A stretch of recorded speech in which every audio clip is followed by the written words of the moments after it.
तो कैसे हो बच्चों, स्वागत है फिर से आप सबको हमारे एक और नए मजेदार वीडियो में।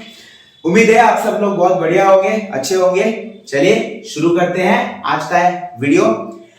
उम्मीद करता हूं जो मेरे पिछले 2 वीडियोस थे वो आप सबको अच्छा लगा।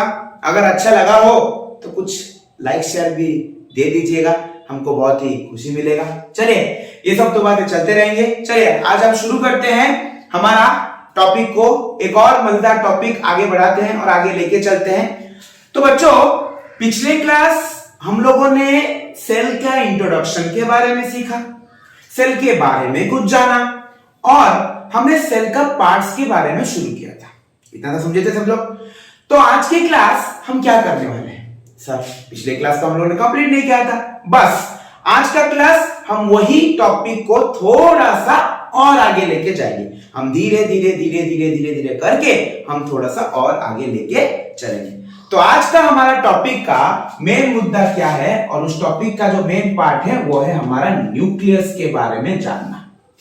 हम लोगों ने पिछले वीडियो में सेल मेम्ब्रेन के बारे में पढ़ा था, तो आज का वीडियो हमारा पूरा रहेगा इस न्यूक्लियस के ऊपर। बहुत ही मजेदार टॉपिक है, मजेदार पार्ट है और इस चीज को हम लोग बहुत ही आसान तरीके से इसको समझ सकते हैं। तो चलिए देरी ना करते हुए शुरू करते हैं न्यूक्लियस के बारे में कुछ जानकारी देने के लिए। चलिए तो बच्चों जब आपको मैंने पहले सेल के बारे में थोड़ा सा पढ़ाया था तो मैंने ये बताया था कि जो सेल होते हैं इनको तो हम लिविंग अगर मानते हैं ना, और वो होते भी है लिविंग, तो उनका लिविंग होने का पीछे भी एक बड़ा रीजन होना चाहिए, उनका कंट्रोल सेंटर। मतलब कोई होगा जो उनको जिंदा रखने में मदद कर रहा है। और बेसिकली हमारे अगर हम ह्यूमंस की बात करें तो हम ह्यूमंस में ऐसा कौन है जो हमें हमेशा जिंदा रखता है? तो बोलोगे सर बॉडी के बहुत ऑर्गन्स है, बॉडी के बहुत पार्ट्स है। बच्चों अगर बॉडी के ये सारे ऑर्गन्स और सारे पार्ट्स को मैं अपने अगर बॉडी से बाहर निकाल के रख दूं तो क्या वो जिंदा रहेंगे? अगर मैं अपना दिल निकाल के रख दिया, अगर मैंने अपना हार्ट निकाल के रख दिया, अगर मैंने अपना किडनी निकाल के रख दिया, तो क्या वो जिंदा रहेंगे? नहीं। क्यों? क्योंकि उनको भी जिंदा रखने वाला हमारा बॉडी में एक स्ट्रक्चर है जिसको हम लोग ब्रेन बोलते हैं। हम सबको ये चीज पता है। ठीक उसी तरह उसी चीज को मैं दोबारा तुमको आसान से समझाऊंगा कि अगर मान लो अगर हम एक सेल को लिविंग मानते हैं या फिर अगर एक सेल लिविंग है तो उसका लिविंग होने का पीछे भी तो उसका कोई होगा जो उसको जिंदा रखने में मदद करता है। एग्जैक्टली और वही चीज जो एक सेल को जिंदा रखने में मदद करता है वो है हमारा न्यूक्लियस। समझ में आ गया? इसीलिए न्यूक्लियस को हम लोग बोल सकते हैं ना ब्रेन ऑफ द सेल। मतलब ये सेल का ब्रेन माना जाता है या फिर ये इसको हम लोग बोल सकते हैं control centre of the cell. मतलब एक सेल में जितने भी एक्टिविटीज होते हैं, चाहे वो बाहर से सेल मेम्ब्रेन के थ्रू खाना आना, ऑक्सीजन आना, पानी आना या फिर जो भी वेस्ट मटेरियल है बाहर जाना, सब कुछ कंट्रोल करने वाला कौन है? हमारा ये न्यूक्लियस। समझ में आ गया? क्लियर हो गए? अगर नहीं हुए थोड़ा सा पीछे लेके एक और बार समझ जाएंगे, ठीक है? नहीं तो कमेंट सेक्शन तो आपके लिए खुला है, जो भी डाउट है बेफिक्र डाल दीजिएगा। चलो अगर न्यूक्लियस को हम कंट्रोल सेंटर बोलेंगे तो उसमें ऐसा क्या है जिसके कारण से और जिसकी वजह से हम उसको कंट्रोल सेंटर मानते हैं? तो इसके लिए पहले उसका खोलताड़ करना पड़ेगा, उसका ऑपरेशन करना पड़ेगा। तो जब हम न्यूक्लियस के बारे में जानेंगे तो ये समझ में आया कि हमारा ये जो न्यूक्लियस है वो बना हुआ है 3 चीजों से। जैसे सेल को मैंने बनाया था, सेल बना हुआ है 3 पार्ट से। एक आउटर कवरिंग, बीच में रहा उसका कंट्रोल सेंटर और कुछ उसके ऑर्गन जिसको हम लोग सेल ऑर्गेनल्स बोलते हैं। ठीक उसी तरह न्यूक्लियस भी 3 चीजों से बना हुआ है जिसके वजह से और जिनके मदद से वो सेल के डिफरेंट पार्ट्स को कंट्रोल भी करता है और एक सेल को जिंदा रखने में मदद करता है। बस बहुत बढ़िया, समझ गए? चलिए तो ये सेल के जो 3 पार्ट्स है हम इस 3 पार्ट्स को लिखते हैं। जैसे मान लो सॉरी न्यूक्लियस, गलती हो मिस्टेक से बोल दिया कि जो सेल नहीं न्यूक्लियस के जैसे मतलब कवरिंग होता है उस कवरिंग को हम लोग क्या बोलेंगे? Nuclear membrane. मतलब कि अगर जैसे सेल का एक आउटर कवरिंग होता है ठीक उसी तरह न्यूक्लियस का भी एक आउटर कवरिंग है जिसको हम लोग बोलेंगे न्यूक्लियर मेम्ब्रेन। समझ गए? जैसे सेल का सेंटर को हम लोग न्यूक्लियस मानते हैं उसी तरह न्यूक्लियस का भी एक सेंटर होता है और उस सेंटर का नाम है न्यूक्लियस। मैं रिपीट कर रहा हूं बच्चों और एक बार, जैसे सेल का सेंटर को हम लोग बोलते हैं न्यूक्लियस, ठीक उसी तरह न्यूक्लियस का भी एक सेंटर है जिसको हम लोग बोलते हैं न्यूक्लियस। क्या बोलते हैं? न्यूक्लियस। स्पेलिंग को अच्छे से पकड़ लेना और अच्छे से प्रोनाउंसिएशन करना भी जरूरी है। तो ये सिमिलर वर्ड होते हैं, न्यूक्लियस न्यूक्लियस न्यूक्लियस न्यूक्लियस। तो इसको बोलने के टाइम आराम से स्मूथली बोलना है। क्या है ना? न्यूक्लियस। और जैसे सेल के ऑर्गन्स होते हैं जिनको हम लोग सेल ऑर्गेनल्स बोलते हैं, ठीक उसी तरह न्यूक्लियस के भी कुछ ऐसे छोटे मोटे पार्ट्स होते हैं जिनका नाम होता है न्यूक्लियोप्लाज्म। क्या है बच्चों उसका नाम? न्यूक्लियोप्लाज्म। तो और एक बार रिपीट करते हैं कि हमारा ये जो न्यूक्लियस है तीन चीजों से बना हुआ है। एक है हमारा न्यूक्लियर मेम्ब्रेन जो कि है उसका आउटर कवरिंग, जैसे मान लो मैंने ड्राइंग बनाया, ये है हमारा न्यूक्लियस का ड्राइंग, एक पूरा गोल बना देंगे। उसका जो आउटर कवरिंग है इसको हम लोग बोलेंगे न्यूक्लियर मेम्ब्रेन। सेंटर हमेशा सेंटर में रहेगा ऐसे गारंटी नहीं ले सकते, पर हम मानेंगे जैसे सेल का सेंटर को हम लोग न्यूक्लियस बोलते हैं, न्यूक्लियस का भी एक सेंटर होता है जिसको हम लोग बोलेंगे न्यूक्लियस। तो तुम्हारे मन में सवाल आएगा, सर अगर न्यूक्लियस सेंटर में रहकर सेल को कंट्रोल करता है तो क्या हमारा ये न्यूक्लियस न्यूक्लियस को कंट्रोल करता है? नहीं, ये सिर्फ सेंटर में है, ये इसको कंट्रोल नहीं करता। ये तीनों मिलकर बनते हैं न्यूक्लियस जो कि सेल को कंट्रोल करते हैं। किसको कंट्रोल करते हैं? ना सेल को। तो यहां पर इस सेंटर वाले पार्ट को हम लोग बोलेंगे न्यूक्लियस और बीच में कुछ पार्ट्स रह जाते हैं, हम आगे जाके पढ़ेंगे। इन्हीं पार्ट्स को हम लोग बोलेंगे न्यूक्लियोप्लाज्म।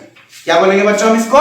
न्यूक्लियोप्लाज्म। चलिए समझ में आ गया पार्ट्स के बारे में। अब हर एक एक पार्ट्स को आसानी से बेहतरीन तरीके से इसको समझे। तो बच्चों पहला पॉइंट है हमारा न्यूक्लियर मेम्ब्रेन के बारे में। तो ये जो साइड में आप डायग्राम देख रहे हो ना, कुछ इस तरीके का होता है हमारा न्यूक्लियर मेम्ब्रेन। तो सर बोलोगे ये कनेक्शन क्यों नहीं हुआ, हम आगे बताएंगे। बोल मतलब आराम से इसको समझेंगे। तो जैसे सेल का मेम्ब्रेन को हम लोग बोले थे सेल मेम्ब्रेन, ठीक उस तरह मैंने बताया न्यूक्लियर मेम्ब्रेन को बोलते हैं न्यूक्लियर मेम्ब्रेन। तो ये जो न्यूक्लियस का जो आउटर कवरिंग है वो देखता है कि न्यूक्लियस को खाना ठीक से मिल रहा है कि नहीं। जैसे सेल के अंदर खाना जाता है, ठीक उसी तरह खाना जाने के बाद वही खाना न्यूक्लियस के अंदर जब जाएगा इस मेम्ब्रेन के थ्रू वो गुजरेगा। बट इसका ये जो मेम्ब्रेन है बीच में कुछ गैप रखा गया है, इस गैप को हम लोग बोलेंगे न्यूक्लियर पोर। क्या बोलेंगे बच्चों इसको? Nuclear pore.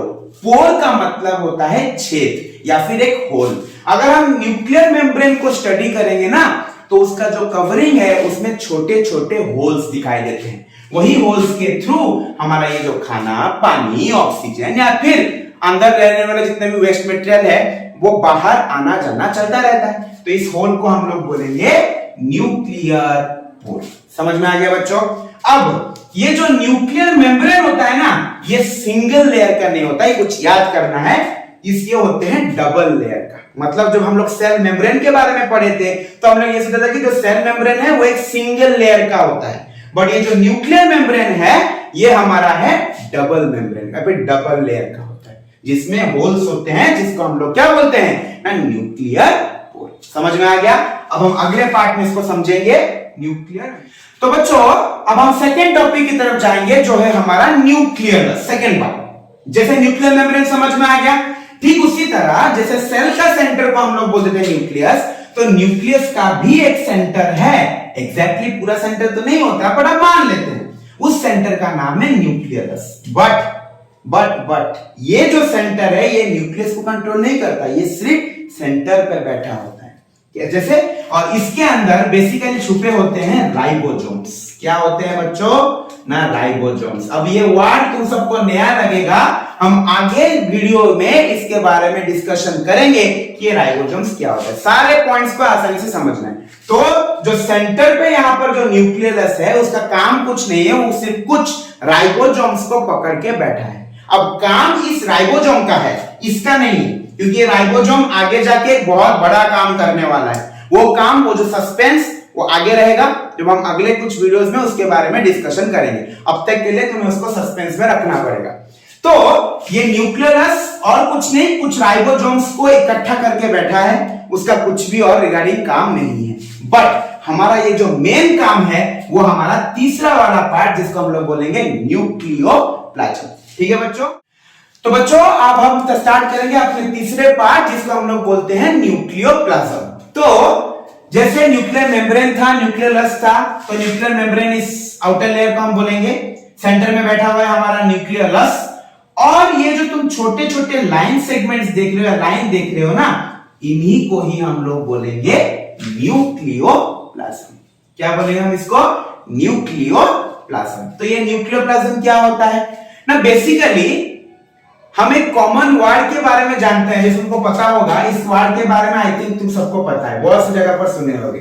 क्या इसको बोलते हैं हम लोग? डीएनए या फिर डीऑक्सी राइबो न्यूक्लिक एसिड। बहुत से जीके क्वेश्चन में पूछा जाता है, साइंस में तो ये वर्ड बहुत ही कॉमन है। तो पता है बच्चों, ये जो डीएनए होता है ना, ये डीएनए दरअसल यही साइट, मतलब जो न्यूक्लियोप्लाज्म होता है उसी के अंदर ही रहते हैं डीएनए। या फिर हम जिस डीएनए की बात करते हैं ना कि उसका डीएनए ऐसा है, डीएनए टेस्ट करेंगे एटसेट्रा एटसेट्रा, तो ये जो डीएनए होता है वो दरअसल हर एक सेल के अंदर जो बैठा हुआ है हमारा न्यूक्लियस, उस न्यूक्लियस के अंदर छुपे होते हैं। समझ में आ गया? बट ये ऐसे ही नहीं होते, ये जो डीएनए होते हैं ये इतने छोटे होते हैं जो इनको स्टडी करने के लिए हमें बहुत अंदर तक जाना पड़ता है। तो फिर आपको पता कैसे लगेगा कि डीएनए है कि नहीं? क्योंकि भले ये छोटे होते हैं, बट ये जिसके अंदर है अगर हमने उसको स्टडी कर दिया तो हमें इसका मतलब समझ में आ जाएगा। और डीएनए जिसके अंदर होता है बेसिकली उसका नाम है क्रोमोसोम्स। क्या नाम है बच्चों उसका? ना, क्रोमोसोम्स। अब ये जो लाइन तुम लोग देख पा रहे हो ना, यही लाइन को हम लोग बोलते हैं क्रोमोसोम्स, और इसी के अंदर छुपे होते हैं हमारे क्या ना, डीएनए। समझ में आ गया? तो इतना कुछ था हमारे इस न्यूक्लियोप्लाज्म के बारे में। हमने इसको आराम से सिंपल तरीके से समझा, न्यूक्लियर मेम्ब्रेन में क्या है, न्यूक्लियस में क्या है, न्यूक्लियोप्लाज्म में क्या है। तो ये था एक न्यूक्लियस का ओवरऑल आइडिया। तो उम्मीद करता हूं आपको वीडियो अच्छा लगा होगा। अगर आपको ये वीडियो अच्छा लगा है ना, तो इस वीडियो को बार बार इस वीडियो को देखना, समझना। कहीं पर भी अगर कुछ डाउट है या कुछ प्रॉब्लम है, कमेंट सेक्शन आप सबके लिए खुला है, आप अपने डाउट को पूछ सकते हैं। तो चलिए आज के लिए इतना ही। उम्मीद है आपको ये वीडियो पसंद आया होगा। अगर ये वीडियो पसंद आया है तो दोस्तों को बताइएगा। चलते हैं, मिलेंगे आगे वीडियो में, तब तक के लिए जय जगन्नाथ।